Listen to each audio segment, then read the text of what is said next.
السلام علیکم ناظرین، آج انالیسس ود اعجاز مہر میں ہم بات کریں گے دو ٹاپکس کے اوپر۔ ایک تو لاہور میں جو ہے مریم نواز صاحبہ نے شیر جوان موومنٹ لانچ کی ہے اور اس میں بڑی کھل کے تقریر کی ہے، اور دوسرا اعلان سامنے آیا ہے جماعت اسلامی کی جانب سے کہ انہوں نے بھی اعلان کر دیا ہے کہ وہ غالباً پی ڈی ایم سے پہلے ہی اسلام آباد کا رخ کر رہے ہیں۔ آج باجوڑ میں بہت بڑا جلسہ تھا سراج الحق صاحب کا، اور انہوں نے کہا ہے کہ پی ڈی ایم اپنا کام کرے اور وہ اپنا کام کریں گے۔ ویسے تو آج آپ نے دیکھا ہوگا دن بھر خاصا ہیکٹک پولیٹیکل ایکٹیویٹیز کے حوالے سے معاملہ رہا۔ بلاول بھی کافی گرجتے رہے گلگت میں، اور آڑے ہاتھوں لیا وزیر اعظم صاحب کو۔ وزیر اعظم صاحب خود آج گلگت میں تھے، وہاں 73واں جو یوم آزادی کے حوالے سے دن منعقد کیا گیا، پریڈ ہوئی، اس سے خطاب میں عمران خان صاحب نے دو بڑی باتیں اہم کہیں۔ ایک تو انہوں نے اپوزیشن کو تھریٹ کیا کہ چند روز میں پتہ لگ جائے گا کہ کس کی ٹانگیں کانپ رہی ہیں اور کس کے پسینے چھوٹ رہے ہیں، اور دوسرا انہوں نے نام لیے بنا سپریم کورٹ کے حاضر سروس سینئر اور ایک معزز جج کو ٹارگٹ کیا۔ بہرحال وزیر اعظم کے منصب پہ رہتے ہوئے آپ کو میرے خیال میں یا کسی کو بھی یہ زیب نہیں دیتا کہ آپ جو ہے اس طرح کی باتیں جلسوں میں کریں اور ٹارگٹ بنائیں سنگل آؤٹ کر کے کسی جج کو، جب آپ کو پتہ بھی ہو کہ اس جج صاحب کے والد جو تھے قاضی عیسیٰ صاحب، انہوں نے قائد اعظم محمد علی جناح کو سونے میں تولا تھا۔ پاکستان کے وہ بڑی جدوجہد میں ان کی لازوال قربانیاں ہیں، فائنینشلی انہوں نے کافی مدد کی پاکستان کی، اور پاکستان نے ان کو آنر کرتے ہوئے ان کے نام سے ڈاک ٹکٹ بھی جاری کیا۔ ایک آدمی جس کا ایک کردار بے داغ ہے، اس کو آپ ٹارگٹ بناتے ہیں اور جلسوں میں اس کا تذکرہ کرتے ہیں، یہ وزیر اعظم کے منصب کے شایان نشان نہیں ہے۔ بہرحال اس کا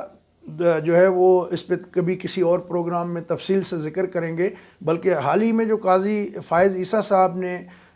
جاری کیے تھے اپنے اثاثوں کی تفصیلات، اس میں تو انہوں نے بتایا تھا کہ جو زیارت ریزیڈنسی ہے قائد اعظم کی، اس سے ملکہ جو ان کا پلاٹ ہے اس پہ گورنمنٹ آف پاکستان نے قبضہ کیا ہوا ہے۔ تو بہرحال یہ کبھی پھر صحیح۔ تو آج ہمارا جو موضوع ہے اس پہ ہم فوکس کریں گے جماعت اسلامی کے حوالے سے، اور مریم نواز جو ہے، مریم نواز نے آج کلیئر پیغام دے دیا ہے اور D G I S P R کا نام لے کے کہا ہے کہ آپ کو اس طرح عجلت میں بیانات نہیں دینے چاہیے، اور دوسرا انہوں نے کہا ہے کہ جو دو تین لوگ جو ہے فوج کے جو وردی پہنی ہوئی ہے وہ وردی کے پیچھے چھپتے ہیں اور انہیں اس کی آڑ نہیں لینی دی جائے گی، اور مسلح افواج کو یہ انہوں نے مریم نواز نے کلیئر پیغام دیا کہ آئندہ آپ جو ہے کسی پارٹی کا ادارہ نہیں ہیں، آپ اس ریاست کا ادارہ ہیں، تو کسی ایک مخصوص سیاسی جماعت کو سپورٹ مت کریں۔ یہ بھی کھلم کھلا ایک پیغام تھا۔ دوسرا انہوں نے جو پوائنٹ ایک ریز کیا کہ جب ایک ملک کا 3 بار منتخب وزیر اعظم جیل کاٹ سکتا ہے، قانون سے بالاتر خود کو نہیں سمجھتا، تو پھر کوئی اور کیوں اپنے آپ کو مقدس گائے سمجھتا ہے؟ یہ مقدس گائے سمجھنے والا سلسلہ بھی بند ہونا چاہیے۔ انہوں نے عاصم سلیم باجوہ صاحب کا نام لے کر کہا کہ وہ ایک نوکری پیشہ ملازم تھے، ان کی اتنے ممالک میں جائیدادیں جو اربوں اور خربوں روپے کی بقول مریم نواز کے، وہ کہاں سے آئیں، ان کو حساب دینا ہوگا۔ یہ اب نہیں چلے گا کہ جی کوئی مقدس گائے ہے۔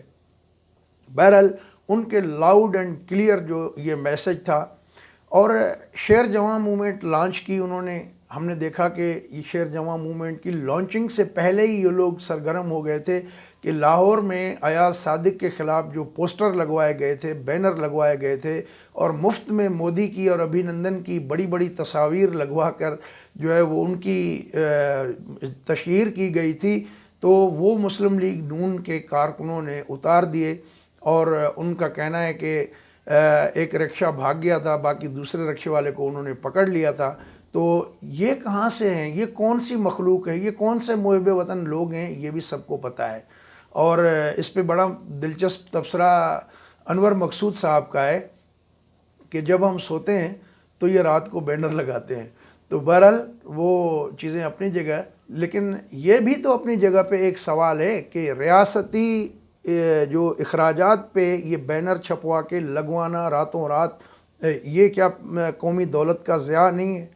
کیا اس کا کبھی نیب انویسٹیگیشن کرے گا یا کوئی اور ریاستی مجاز ادارہ اس بات کو اٹھائے گا؟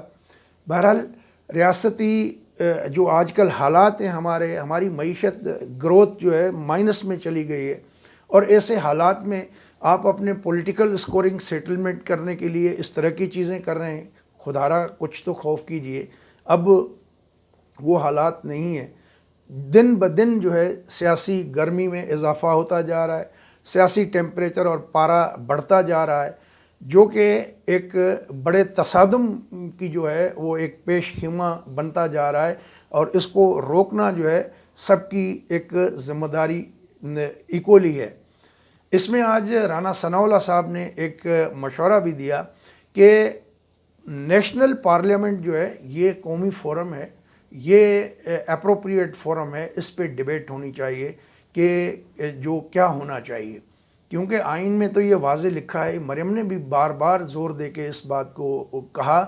کہ ہم چاہتے ہیں کہ آئین کی بالادستی ہو، رول آف لا ہو، ہر ادارہ جو ہے جس کا آئین میں لکھا ہوا ہے، جس کا جو کام ہے وہ اپنا اپنا کام کرے، کوئی کسی کے مداخلت نہ کرے، کوئی ووٹ چوری نہ کرے۔ ووٹ کو عزت دلانے کے حوالے سے انہوں نے زور دے کے باتیں کی ہیں، اور اس طرح کا کھلا پیغام دیا ہے کہ وہ لڑنے مرنے مارنے کے حوالے سے جو ہے جس طرح ایک ماحول ہوتا ہے وہ اس کے لیے تیار ہے، وہ جیلوں سے نہیں ڈرتے۔ لہٰذا اب دیکھنا یہ ہے کہ جو ایک طرف آئین کی بالادستی کا بیانیہ ہے، دوسری جانب ہم دیکھتے ہیں کہ ان کو برا بھلا کہنے کے لیے حکومت نے یہ الزام لگایا کہ اسرائیل اور انڈیا کی جو ہے ایجنٹی کر رہے ہیں، ان کے ایجنڈے کو آگے بڑھا رہے ہیں۔ بھائی 70 سال سے یہ بیانیہ جو ہے نا اتنا پٹ چکا ہے کہ اب شاید ہی کوئی اس بیانیے کو بائے کر لے۔ دوسرا معاملہ ہے قومی مفاد کا، دوسرا بیانیہ۔ تو قومی مفاد کے جو ہے وہ نام پہ جو ہے وہ فیصلہ کون کرے گا؟ افراد کریں گے کہ ہمارا قومی مفاد کیا ہے؟ کیا راتوں رات قوموں کے مفاد بدلے جاتے ہیں؟ بہرحال یہ بھی ایک ڈیبیٹیبل ایشو ہے، اس پہ بھی ڈیبیٹ ہونی چاہیے۔ تو جس طرح ہم نے شروع میں بھی آپ کو بتایا کہ جماعت اسلامی جیسی جماعت جو اکثر طور پہ ماضی میں ہم نے دیکھا کہ وہ اسٹیبلشمنٹ کی ایک بی ٹیم سمجھی جاتی تھی، لیکن اب جو ہے وہ ڈیفرنٹلی اپنی سولو فلائی کر رہی ہے۔ بھاجوڑ میں بہت بڑا جلسہ کیا سراج الحق صاحب نے، انہوں نے بھی یہ اعلان کر دیا ہے کہ وہ مولانا کی طرح دھرنا دے کے وہاں سے ایسے خالی ہاتھ واپس نہیں آئیں گے، لیکن جو ہے وہ اپنے مطالبات منوائیں گے۔ انہوں نے کہا ہے کہ مہنگائی کم نہ ہوئی تو وہ حکمرانوں کے گریبانوں کو پکڑیں گے۔ بہرحال اب سراج صاحب کی بات اپنی جگہ پہ، یہ بھی دیکھنا ہوگا کہ پی ڈی ایم نے جنوری میں جو اعلان کیا ہے اس سے پہلے اگر سراج صاحب آ جاتے ہیں تو کہیں یہ اس کو پریمپٹ تو نہیں کر رہے۔ تو بہرحال آنے والے دنوں میں